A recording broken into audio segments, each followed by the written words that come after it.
I do a lot of macro work, which is my first love. While I admittedly don't have it all nailed down, I have figured out a few things that directly impact my enjoyment of what I produce.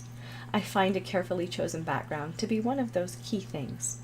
One might be tempted to think that the subject, the main thing you set out to photograph, is the most important thing in the frame and everything else just doesn't matter. This really isn't the case, and I'll show you some examples of how and why the background can be really distracting in an otherwise nice image. Photographers often talk about a clean shot, or having your subject or your subject's head in a clean spot, or even separation. Portrait photographers especially use those terms a lot. What exactly do they mean by that? Why does it matter? What factors work together to help you achieve a clean background? First, let me set the stage and show you the layout of the area I photographed for this tutorial. These two shots show the setting of my subject. From where I was standing, the sun was being diffused by low clouds behind me, and a tree stood between me and the sun, providing some cover from unwanted light as the wind blew the clouds. I began photographing at about 8:15 a.m. The sun had risen at 6:02 on this morning, so we were past that cherished golden morning light. To my left was a red curb with an asphalt road just beyond it. Overall, it was not an inviting scene by any means, and certainly presented a challenge. My first thought was to use the small clump of grass behind and to the left of the flower as a background. I'd taken a portrait of a woman in the past where tall grass gave a really pleasing textured background, so I decided to start there. As you can see, it didn't work well. The clump was too small to achieve the desired effect, and it was too close, which prevented me from getting an angle I found pleasing for the flower.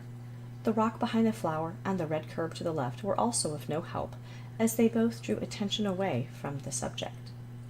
This image moved me very close to where I wanted as far as the background, but again, the curb was a distraction, so back to the drawing board I went. I liked this shot a bit in terms of the background, but one element bothered me. I'll give you a few seconds to try and guess what it was. If the bloom were a clock, I noticed a break in the background colors at about 2 o'clock that I did not like. It turns out it was a lighter portion of a leaf, which was reflecting light directly from the sky. I removed it and liked the image much better. Now, is this something I could have addressed with a few steps in post-processing? Sure, but why create more work for myself? It was a far easier fix in the field than it would have been in post. I'll always choose to address whatever I can in the field, which will serve to save me time in post-processing. Here is the image with the leaf segment removed. And here are the two images side by side. I much prefer the more consistent coloring of the background in the second image. You might notice that the grass on the bottom right of the frame is wider, and I think a tad distracting. This is a situation where I might have tried to stand between it and the sun, or used a diffuser, if I had one with me.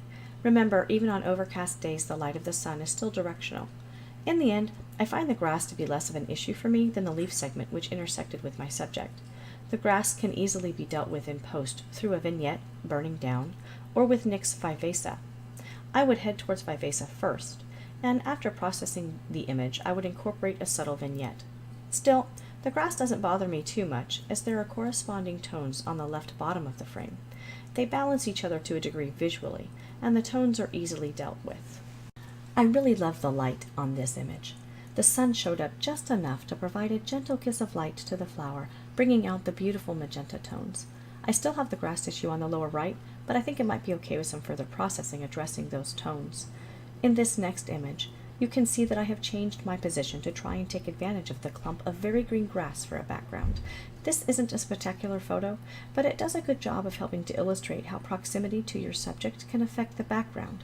It was shot at f4.5, as was this next photo. The only difference between the two photos is the distance of the camera from the subject and a slight position adjustment. No camera settings were changed.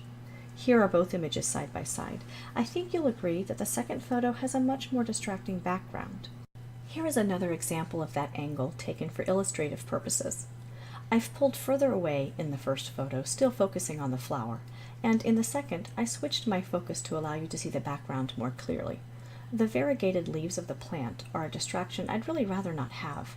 If I'd diffused the light hitting the variegated leaves, I could have mitigated the effect to a degree, perhaps diminishing the vibrancy a bit, but I didn't have long enough arms.